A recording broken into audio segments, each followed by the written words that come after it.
प्रथम विश्व युद्ध के बाद अविभाजित भारत में हुआ खिलाफत आंदोलन एक ऐसी घटना थी जिसने भारत के राजनैतिक, सामाजिक और सांस्कृतिक जीवन पर बहुत बड़ा प्रभाव डाला है।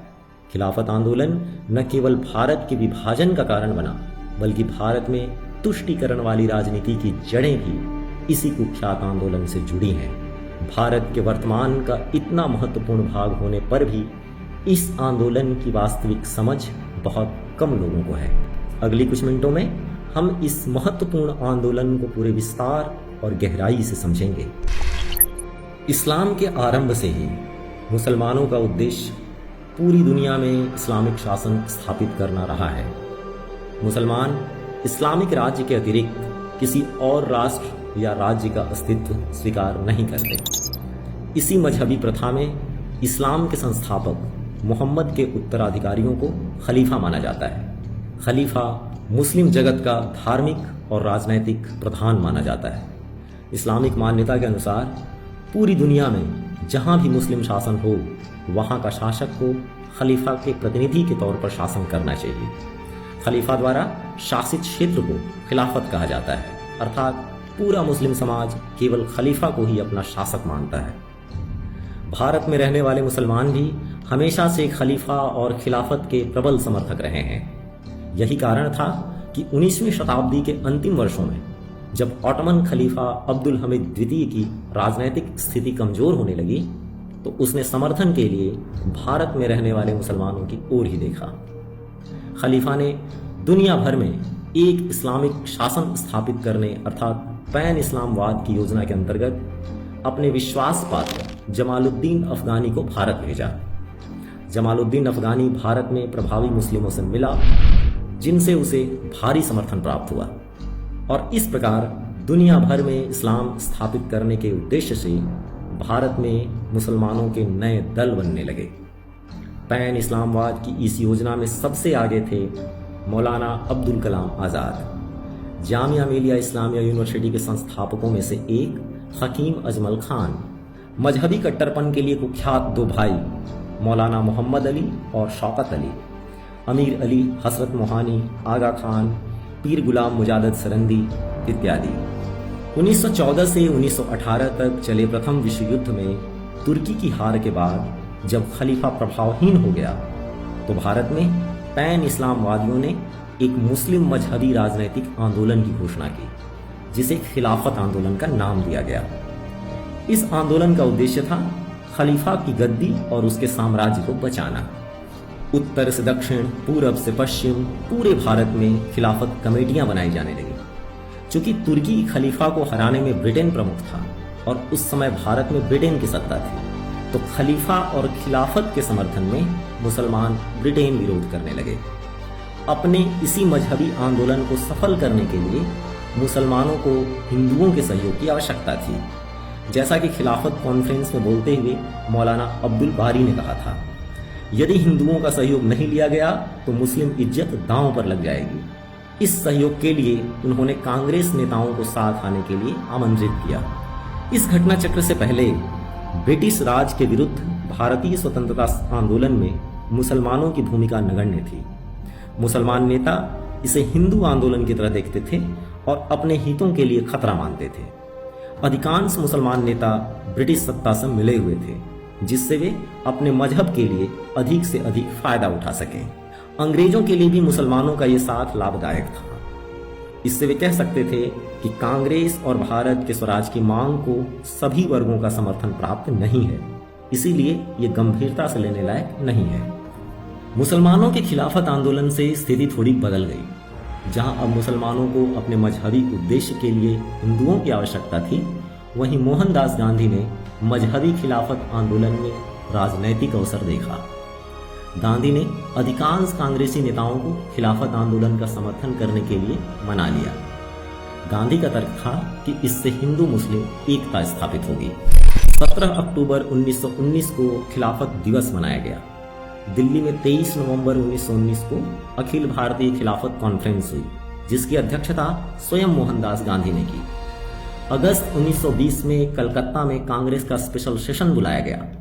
गांधी ने खिलाफत के मुद्दे पर कांग्रेस अधिवेशन में असहयोग आंदोलन का प्रस्ताव रखा। यहाँ एक बहुत महत्वपूर्ण बात है, खिलाफत आंदोलन और असहयोग आंदोलन का संबंध।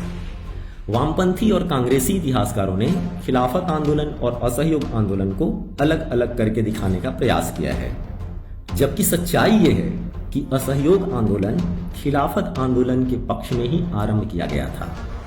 ये इतिहासकार बताते हैं कि असहयोग आंदोलन स्वराज की मांग, रॉलेट एक्ट का विरोध और जलियांवाला बाग हत्याकांड के विरोध में आरंभ किया गया था, जबकि कांग्रेस द्वारा लाए गए प्रस्ताव के ओरिजिनल ड्राफ्ट में केवल खिलाफत का ही मुद्दा था। बाद में कांग्रेस अध्यक्ष विजय राघवाचार्य और दूसरे अन्य नेताओं के जोर देने पर बाकी मुद्दों को प्रस्ताव में शामिल किया गया, जैसा कि भीमराव अंबेडकर ने अपनी पुस्तक थॉट्स ऑन पाकिस्तान में लिखा है। सच्चाई यह है कि असहयोग आंदोलन का उद्गम खिलाफत आंदोलन से हुआ, न कि स्वराज्य के लिए आंदोलन से। खिलाफतवादियों ने तुर्की की सहायता के लिए इसे शुरू किया और कांग्रेस ने उसे खिलाफतवादियों की सहायता के लिए अपनाया, जिसका मूल उद्देश्य स्वराज्य नहीं बल्कि खिलाफत था, और स्वराज्य को गौण उद्देश्य बनाकर उससे जोड़ दिया ताकि हिंदू भी उसमें भाग लें। मोहनदास गांधी ने तो यहाँ तक कह दिया कि खिलाफत आंदोलन को सफल बनाने के लिए यदि स्वराज्य के मुद्दे को टालना भी पड़े तो मैं तैयार हूँ। जहाँ एक और तुर्की में लोग राष्ट्रवादी नेता कमाल अतातुर्क के नेतृत्व में इस्लामिक खलीफा को हटाकर एक सेक्युलर लोकतंत्र स्थापित कर रहे थे, वहीं भारत में मोहनदास गांधी खिलाफत को सही ठहराकर उस पर खलीफा का नैतिक अधिकार बता रहे थे। गांधी के प्रभाव में कांग्रेस ने खिलाफत आंदोलन का राजनैतिक समर्थन ही नहीं किया, बल्कि उसके लिए धन जुटाने के लिए एक कोष की स्थापना भी कर दी। कांग्रेस ने मजहबी मुस्लिम तुष्टीकरण की नीति के अनुसार ही पैन इस्लामिक सोच रखने वाले मुसलमान नेताओं को कांग्रेस में ऊंचे पद देने आरंभ कर दिए। कांग्रेस में पद पाने के लिए मुसलमान होना समर्पित पार्टी कार्यकर्ता होने से अधिक महत्वपूर्ण हो गया। इसी मुस्लिम तुष्टीकरण के अनुसार 1921 में हकीम अजमल खान, 1923 में घोर कट्टर मुसलमान मौलाना मोहम्मद अली जौहर और इसके बाद मौलाना अबुल कलाम आज़ाद को एक के बाद एक कांग्रेस के राष्ट्रीय अध्यक्ष का पद दिया गया। हिंदुओं का खिलाफत आंदोलन में सहयोग प्राप्त करने के लिए गांधी ने खिलाफत को मुसलमानों की गाय तक कहा। गांधी ने खिलाफत आंदोलन में सामान्य देश प्रेमी हिंदुओं के बीच लोकप्रिय बनने के लिए 1 वर्ष में स्वराज्य प्राप्ति का झूठा सपना तक दिखाया। सामान्य हिंदुओं ने कांग्रेसी नेताओं पर विश्वास करके खिलाफत आंदोलन में खुलकर अपना सहयोग दिया, लेकिन जल्दी ही इस मजहबी आंदोलन के दुष्परिणाम सामने आने लगे।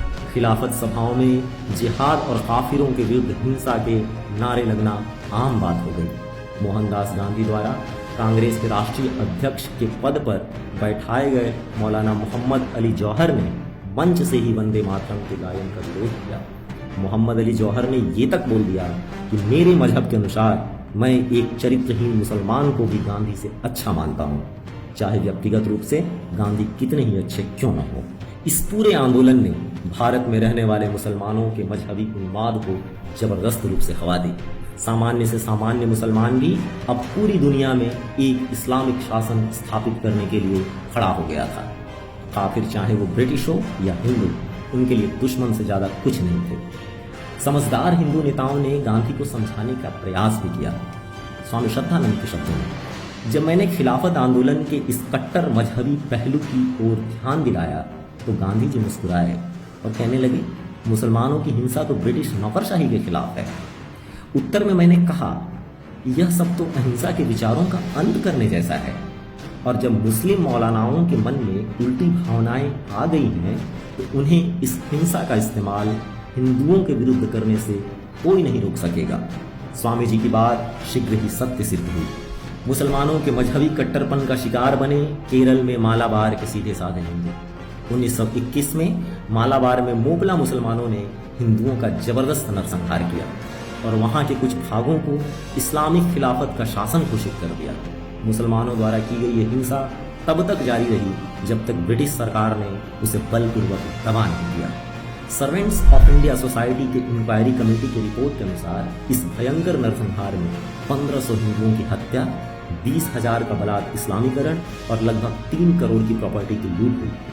हिंदू महिलाओं के साथ दुष्कर्म की कोई सीमा नहीं थी। जहां गांधी इस हत्याकांड और इस्लामिक उन्माद को दरकिनार कर रहे थे, वहीं वामपंथी और कांग्रेसी इतिहासकारों ने कई कदम आगे जाकर इसे सामान्य किसानों का जमींदारों के विरुद्ध विद्रोह के रूप में पेश किया। इस्लामिक मजहबी उन्माद की ये आग जबरदस्त तरीके से बढ़ने लगी। मौलाना आजाद सुबहानी जैसे मुस्लिम नेता ने कहा कि अंग्रेजों से भी बड़े दुश्मन 22 करोड़ हिंदू हैं। 1923 तक यह बर्बरता पंजाब, बंगाल के संयुक्त प्रांत, बिहार, दिल्ली, हैदराबाद तक में फैल गई। 9 सितंबर 1924 को नॉर्थ वेस्ट फ्रंटियर प्रोविंस की कोहाट में, जहां हिंदुओं की जनसंख्या केवल 5% थी, 150 हिंदुओं की हत्या कर दी गई। बाकी बची हिंदू जनसंख्या को 320 किलोमीटर दूर रावलपिंडी में जाकर शरण लेनी पड़ी। हत्या, बलात्कार, लूट, धर्मांतरण की भयावहता अपने चरम पर थी। 1921 में मौलाना मोहम्मद अली जौहर ने अफगानिस्तान के शासक अमानुल्लाह खान को तार भेजकर भारत में सैन्य आक्रमण का न्योता दिया था।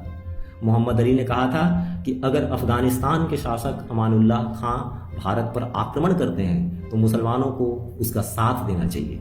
मौलाना मोहम्मद बारी जैसे प्रमुख मुसलमानों ने फतवे निकालकर भारत को दारुल हर्ब घोषित कर दिया, जहां मुसलमानों को इस्लामिक शासन लाने के लिए लड़ना चाहिए। महत्वपूर्ण बात यह है कि इतना कुछ होने पर भी 1923 में इसी मौलाना मोहम्मद अली जौहर को कांग्रेस अध्यक्ष पद पर बैठाया गया। इसी मौलाना ने 1924 में मुस्लिम लीग के सेशन में बोलते हुए भारत के उत्तर पश्चिमी हिस्से को अफगानिस्तान में मिला देने का प्रस्ताव भी दिया। कमाल की बात यह है कि 2006 में उत्तर प्रदेश के मुस्लिम बहुल रामपुर में मोहम्मद अली जौहर यूनिवर्सिटी स्थापित की गई। इतना ही नहीं, देश की राजधानी दिल्ली और आर्थिक राजधानी मुंबई में इस मौलाना के नाम पे सड़कें भी हैं।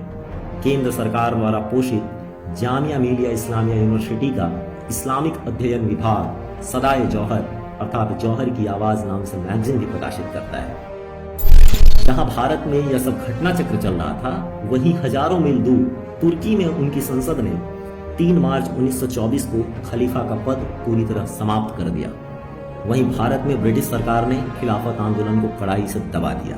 अब अपने को भारत के स्वतंत्रता आंदोलन से अपनी जिम्मेदारी दूर करने के लिए मुसलमान नेतृत्व ने खिलाफत आंदोलन की असफलता का दोष कांग्रेस और हिंदुओं पर मढ़ दिया। वे जोर शोर से इस्लामिक हितों को साधने में लग गए। मोहम्मद अली सहित अधिकांश मुसलमान मुस्लिम लीग में चले गए। वहीं मौलाना अबुल कलाम जैसे कुछ पैन इस्लामवादी इस्लामिक एजेंडा को आगे बढ़ाने के लिए कांग्रेस में ही रह गए। अब मोहनदास गांधी के नेतृत्व वाली कांग्रेस ने अपनी विफलता छुपाने के लिए खिलाफत आंदोलन को हिंदू मुस्लिम एकता में एक मील का पत्थर बताया। असफलता को स्वीकार करने की जगह अपनी निजी साख बचाने के लिए गांधी और कांग्रेस इन्हीं राष्ट्र और हिंदू विरोधी नीतियों को आगे बढ़ाते रहे। खिलाफत आंदोलन के बाद कांग्रेस में केवल उन्हीं लोगों और विचारों को प्रोत्साहन मिलने लगा जो धर्मनिरपेक्षता के नाम पर कृत्रिम एकता का झूठा दिखावा करते हों। राष्ट्र और हिंदू हितों की बात करने वालों को दबाया जाने लगा। इस आंदोलन ने भारत की राजनीति को एकदम खोखला कर दिया। खिलाफत आंदोलन वर्तमान भारतीय इतिहास का वह काला पन्ना है जिसे अच्छे से पढ़ा और समझा जाना चाहिए। खिलाफत आंदोलन ही भारत के विभाजन की नींव है। भारत में होने वाली मुस्लिम तुष्टीकरण की राजनीति के बीज भी इसी आंदोलन में पड़े थे। मुसलमानों को यह अच्छे से समझ आ गया था कि हिंदू राजनीतिक नेतृत्व कमजोर और दिशाहीन है, जिसका फायदा आसानी से उठाया जा सकता है। दुख की बात यह है कि इतना कुछ होने पर भी 1947 के बाद के भारत में कुछ नहीं बदला। आज 2020 में भी राजनीतिक दलों और नेताओं का आचरण वही है जो 1920 में था। खिलाफत आंदोलन के प्रभाव और उसने मुसलमानों का हौसला कैसे बढ़ाया, उसे इसी बात से समझा जा सकता है कि हाल में CAA के विरोध में हिंसा करते हुए मुसलमान स्टूडेंट्स ने दीवारों और पोस्टरों पर खिलाफत 2.0 लिखा। तेरा मेरा रिश्ता क्या, ला इलाहा इल्लल्लाह नारे की जड़ें भी खिलाफत आंदोलन में हैं। जब यह प्रश्न किया गया कि भारत में रहने वाले मुसलमानों को तुर्की से क्या मतलब है, तब मुसलमानों ने यह नारा दिया था, अर्थात दुनिया भर के मुसलमान एक ही रिश्ते से जुड़े हैं। यदि भारतीय समाज 1947 की पुनरावृत्ति नहीं चाहता तो उसे स्वयं खड़े होकर इस तुष्टीकरण की राजनीतिक व्यवस्था और पाकिस्तान का निर्माण करने वाले सोच को कड़ाई से खत्म करना होगा।